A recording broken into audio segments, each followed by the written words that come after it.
What's up, everybody? Welcome back to another episode of Retro Hoop Collectibles. And today we are going to be looking at SGC prices compared to PSA prices. There's been a lot going on in the market recently that leads me to believe that there's going to be a lot more interest in SGC slabbed cards. I think it's, just over time, it's been pretty apparent that, from a customer service standpoint, they've been doing a lot better. Turnaround times, they've been doing a lot better. And in my opinion, they're more consistent with their grading standards. That being said, there's a lot of recent press on SGC. There's a lot of new attention being drawn to SGC at the moment through various YouTube influencers and stuff like that. So I wanted to see if there is any potential uptick recently in interest in the SGC slabs, and I'm doing so with the help of Card Hedger. Gotta keep doing that, my bad. And I'm taking a look at prices on a couple of cards that I've been following here recently and just looking at. So the first one that we're looking at here is 2018 Prism rookie card for Trae Young. Card Hedger has this compare thing that you can do. If you're interested and you see that Card Hedger is pretty cool, I do have an affiliate link below that you can use to sign up with. And if you sign up using that link, it supports the channel. But this is what I've been using recently. I recently got rid of my sports card market movers service. I kind of felt like it was a little too expensive. This is a little cheaper. It doesn't offer like the huge bells and whistles that market movers does. But if you're just an average person that's just looking to see a compilation of prices and stuff like that, it's actually a little bit more intuitive to use. It's a little more user friendly. That market movers tool can be a little bit daunting and overwhelming in terms of like how what you got to do and stuff like that, and how much information is being thrown at you. It's a little bit of information overload. This is a little bit more simplified. It's a little I called it in one of the other videos. I called it a watered down version of market movers, and I meant that in a good way. It's more simplified. So anyway, so what we're looking at is Panini Prism for Trae Young in a SGC 10 and then a PSA 10. And you'll notice right off the bat, I mean, in terms of volume, there just really isn't a whole lot of volume on these cards right now. The SGC has obviously significant more volume over the last, we're looking at a 30-day outlook here. So basically the month of, we're looking at the month of May. And only 2 SGC 10s have sold in the month of May. One sold for $153, and the other one sold for $275, which is a pretty significant jump from $153 to $275. Almost double what it did. But the last PSA 10 sold for $274. Prior to that, it was hovering right around $315, $317, as you can see. So really not a whole lot in terms of, price difference between the last sales. Now, if you're looking at the averages, okay, cool. The averages are a good thing to look at. But whenever you're looking at the market and what the market's currently doing on a card, I mean, the last sales are typically, pretty indicative of where it's going. As we all know, prices on cards are not doing so hot. It's a bit of a lull. There's a lot of people are speculating on why the market is softening right now on cards, but for a guy like me, that's great because I'm kind of pretty heavy on the collector side. I do occasionally do some speculating and some investing for the most part, but not really. I tend to the times that I do think I'm investing, I'm really just I'm buying with my heart, because I'm usually just buying like, if a Rockets player goes off, a couple nights in a row, I'm usually digging for their rookie cards, and they're usually pretty cheap. Case in point, I just bought a couple of Kelly Olynyk's rookie cards select rookie silvers for like $1 a piece. So, I mean, and Kelly Olynyk is like, he came to the Rockets at the end of the season and was just balling out, which is not hard to do on a squad when there's, a bunch of young kids and guys that are barely getting garbage time. So, anyway, I digress. But so the market's softening up just overall, and in that, we're seeing a bit of a convergence between the prices on PSA and SGC. So, $275 last sale for an SGC 10, $274 last sale for a PSA 10. Really no difference there. If I take a look at SGC 9.5s and, of course, PSA 9s, that's where things get a little interesting because there really isn't much comparison between the two, obviously. There is no midpoint between a 9 and a 10, so we really don't know how many of these PSA 9s could have been PSA 9.5s if they offered a 9.5. However, because we don't have that latitude to do the speculating, we're just left with whatever the market is doing, right? So, in the month of May, as you can see, SGC 9.5 sold for about 100, another one sold for 73, one for 158, 97, 120, and then 95. And then you can see PSA 9s are kind of hovering around $90, $80, $90, $80, $90. So, but the last one selling for $95. We just had an update there. That's kind of cool how this does that. Like, it's like a live update. Anyway, $92 was the last sale price on a PSA 9. And then $95 was the last sale on a SGC 9.5. Now, if we look at a SGC 9, not a whole lot of volume, just the one, which is kind of odd, versus a PSA 9. But, I mean, really, if you're looking at SGC 9.5s, you're 97. You're kind of there, right? Let's take a look at another one. Luka Doncic SGC 10 Prism. This one is $620, $1,200. I gotta imagine that was a bit of a fluke. Kind of an oddball thing there, but still, one sold for $1,200 and then another one sold for $620.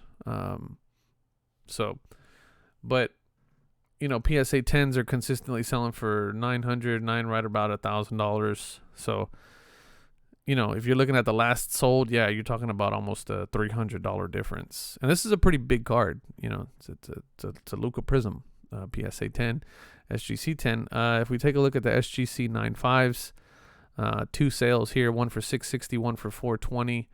And if you look at a PSA 10, still hovering around $300 roughly.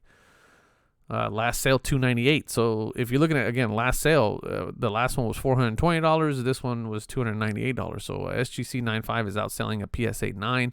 Could this PSA 9 have been a PSA 9.5 if they offered it? Who knows? But SGC prices kind of hovering around what you would like to see for their PSA counterparts. I really don't know where to put that. I mean, could I put it at a SGC 9? Maybe so. But still, $298 last sale for a SGC 9. $244 sale for a SGC 9. $298 sale for a PSA 9.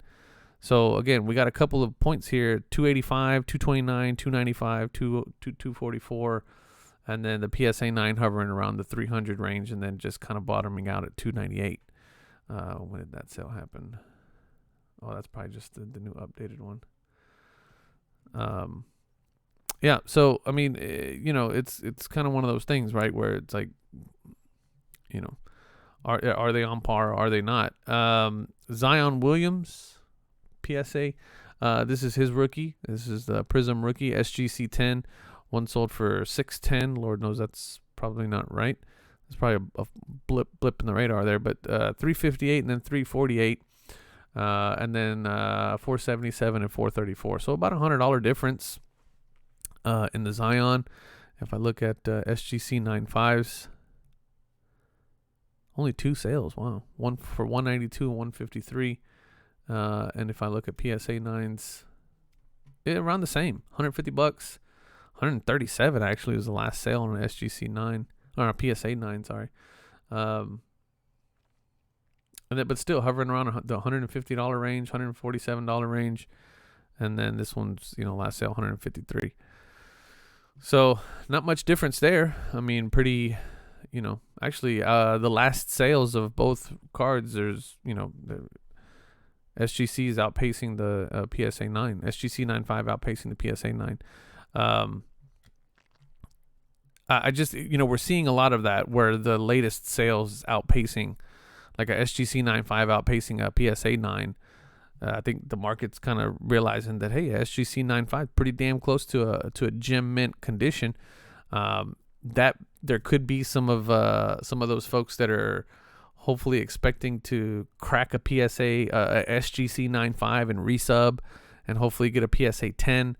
There might be some of that going on as well, right? I mean, that's strategy for some folks, definitely, especially, back when, the card was selling for, 10% less or 20, almost 20 to 30% less in an SGC. So if we look at a SGC 9.5 versus a PSA 10, if you could buy one for $192 that was a SGC 9.5 or even an SGC 10, well, actually, SGC 10s are commanding a pretty good price, right on par. But I mean, if you can crack a SGC 9.5 and resub and get a PSA 10, I mean, you're tripling your money, or doubling your money, roughly, a little bit more than doubling your money. Not a bad strategy, but not at $300 a card for submitting. That's definitely not the move there. But let's take look at a couple more. The John Morant I thought was an interesting one because of the volume. So take a look at the volume, the amount of volume that we're seeing here. This is a 90-day spread. As we look at the prices, 280, 203, 200, 204, 200, 200, 225, and then the last sale 153, with a last sale of 254 for the PSA 10. But if we look at a SGC 9.5 versus a PSA 9, around about the same, $100. Last sale was $93. Last sale here was $83. So not too off on the side the price difference. It's not that big. I would have expected. I mean, with everybody talking about the PSA is bringing in way more money and this, that, and the other. I'm thinking to myself, man, there's got to be some significant gaps there. I'm just not seeing them. They're not. I mean, there are some gaps. Don't get me wrong. PSA is still bringing a premium over an SGC 10. However, I don't think it's that well. In this case, it is 250 versus 150. You're talking about $100 difference, which that's pretty significant. This is a Prism. Let's look at one more. This one I thought was really interesting. So this is LaMelo Ball Panini Hoops. This is PSA 10 versus SGC 10. If you look at the numbers, I mean, it's you're talking about last sale was $100 on this one. This one last sale was $193, right around the same time. So a little over double, no, or just under double the value. Man, this one fell. Look at man, people were going crazy. Man, I bet you the guy that paid that for that LaMelo is really kicking himself because he went negative 10x the other way. Man, that sucks. I would be pissed if that was me. Either way it goes, I mean, there's a couple of guys here that paid $650 for a SGC 10. SGC 9.5 versus a PSA 9. 42 was the last sale. 36 here. 61, 140. Seems to be kind of following the same trajectory, up, and then boom, a spike and then down. The dip here was probably when he got hurt, when his hand was hurt. I don't know, but still, last sale $36, last sale $42. Let me see what this SGC 9 is looking like. Yeah, SGC 9 last sale $31, pretty consistent. 37, 40, 31, and then $42. So, they're just, the gap is there. I just don't think it's that huge. I don't think it's as huge as people think it is, or people say it is. And I'm hearing some news and I'm hearing some rumblings that, one of the other big card companies is potentially going to be drawing back services as well, much in the same way PSA did. And we'll see what potentially that does for SGC prices. What I am seeing is a lot more listings on eBay of SGC slab cards. And so it just, the ones that I have put up for sale, I've always put them up for sale in the sense that I just wanted to try to recoup some money to pay for some of the ones that I'm keeping, lower the amount of money that I spend on the entire sub overall. So for me, it's not, I'm not really looking to get rich off of that. I want to just try to recoup some money. So it's not too bad. I personally rather have my card pretty quick and in a nice slab. But if people want to wait for PSA, that's on them. And honestly, $300 a card, I don't think, unless you're subbing 86 Fleers, if you haven't had a chance, man, go back and look at it. I think it's what did they do that for? I think it was 87, if I'm not mistaken. What did they do just here recently? Where Sports Card Investor just recently did their video on the returns that they got. 88 Fleer. And man, they took a beating on that. Not a single PSA 10. They had, I think, 2 PSA 9s and just a slew of 8s and 7s. And even they said it, in the comments, they said, if we'd have just held on to the box and just sold the box and flipped the box for a profit, we would have done so much better. And honestly, for a guy like me, who I would have loved to have bought a box of 88 Fleer, for these guys to do what they did on TV, on YouTube, and go through the paces of investing in the box when they did, and then breaking the box, sending off their best cards to get graded in hopes of 9s and 10s and maybe some 8s. They did not get, they got screwed, and they basically said, hey, we got screwed, and this is a big lesson learned. I mean, they're going to supplement some of the costs just with the, with the content and maybe some of the ad revenue and stuff like that. But man, if that was just one of you guys or myself doing something like that and hoping for a big return on my investment, you'd have got hosed, man. So hopefully what that'll do is soften up the market a little bit on wax, and potentially allow me to pick up some more wax, pick up some more wax for cheap and break it on the channel. So I'm pretty happy. I'm pretty happy about that. But I don't know what's going to happen with PSA and the way that they're grading right now. I know you guys probably hate me saying this, but I'm still working on the data set for the gem rates, and man, it just gets more and more interesting. The more and more data I pull, the more and more I start to see just a really interesting pattern. And soon, it's coming soon, guys, I promise.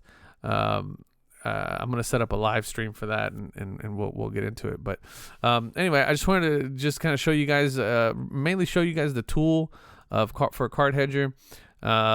I have my dashboard here with my collection in it as I'm putting it in. I only got about 8 cards in there right now. I need to put some more stuff in there. But as I get cards back, I'll load them in there. But they also have, like if you have what my collection is, I only have, like I said, I only got 8 cards in there. But I need to start loading in some more stuff. And then card prices, you can check by the card, you can check by players, you can do search by players, which is what I like doing, just searching for a particular player. And then my favorite thing is just a comparison piece where you can just do a card search here. If I wanted to look for, I've really been looking at a lot of Trae Young recently. You can do, if you want to compare how Trae Young's been doing to Luka, Prism. I actually know, what did we do? Optic? I think it was Optic that we just looked at, right?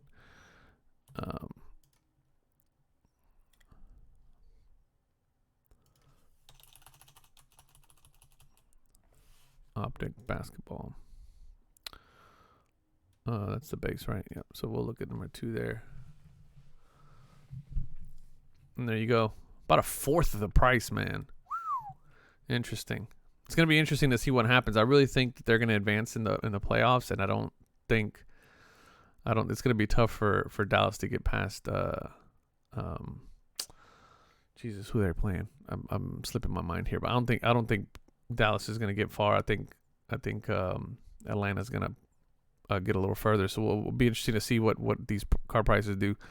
But anyway, check it out if you guys are interested in it. Again, like I said, I got an affiliate link down below. If you sign up with that link, it helps the channel. I also have an affiliate link down below to the magnifying glass that I use.